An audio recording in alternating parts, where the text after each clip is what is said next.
So guys, Bangladesh police কনস্টেবলের সার্কুলারে আবেদন করার আর মাত্র একদিন সময় বাকি আছে। তোমরা জানো, বাংলাদেশ পুলিশ কনস্টেবলের যে নতুন সার্কুলার প্রকাশিত হয়েছিল সেটির আবেদন শুরু হয়েছে 3 মার্চ থেকে এবং শেষ হবে 18 মার্চ। আর মাত্র একদিন বাকি।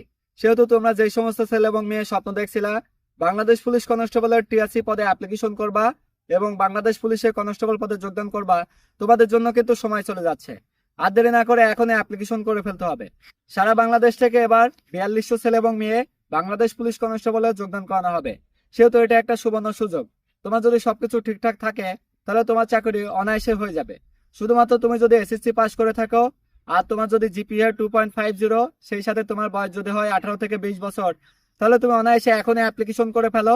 মাঠে যাও, সেখানে বেশ কিছু নির্বাচনী ধাপ আছে। ফিজিক্যাল ফিটনেস, রিটেন পরীক্ষা, ভাইবা পরীক্ষা, মেডিকেল পরীক্ষা। সেগুলোতে তুমি সিলেক্টেড হলেই তোমার চাকরি হয়ে যাবে। আর্থিক লেনদেন নয়, কোনো সুপারিশ নয়, কোনো বিশেষ তদবির নয়।